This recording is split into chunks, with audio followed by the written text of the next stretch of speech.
বন্ধুরা, আজকে আবার চলে আসলাম তোমাদের সামনে একটা ছোট্ট মিনি ব্লগ নিয়ে। আমি আজকে সকাল সকাল উঠেই বেরিয়ে পড়েছি জমির দিকে। আর এত তাড়াতাড়ি আমি কখনো উঠিনি, আজকে ফার্স্ট টাইম উঠলাম এত সকাল সকাল। আর আমাদের এই স্কুলটা পেরিয়ে যাচ্ছিলাম, তো কি বলবো গাইস, সে আমার ছোটবেলাকার কথা মনে পড়ে গেল।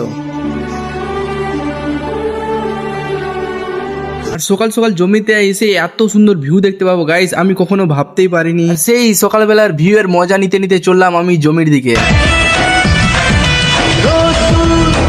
সোনালি রোদ্দুর খেলবে সোনার ফসলে।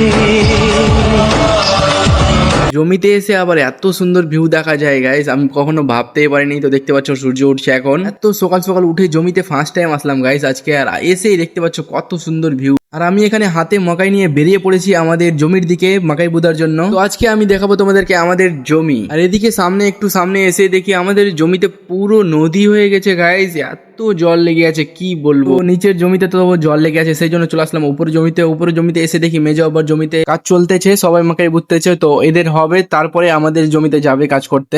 মাটির বুকেও প্রেম আছে, কষ্ট জানি। তারপর মেজো আব্বার জমিতে কাজ হয়ে গেল, তারপরে আমাদের জমিতে কাজ করতে লেগেছে। দেখতে পাচ্ছ এই পুরোটা আমাদের জমি। এখানে দাদা দাঁড়িয়ে কাজ করাচ্ছে, আর দাদা দাঁড়িয়ে কাজ করাচ্ছে মানে কি, সেই জন্য আমি ভাবলাম যে চলে যাই বাড়ি আমি, সেই জন্য আমি বেরিয়ে পড়লাম বাড়ির দিকে। আর এত সুন্দর ভিউ গাইস, সকাল সকাল ভাবতেই পারিনি। সোনালি রোদ্দুর খেলবে সোনার ফসলে।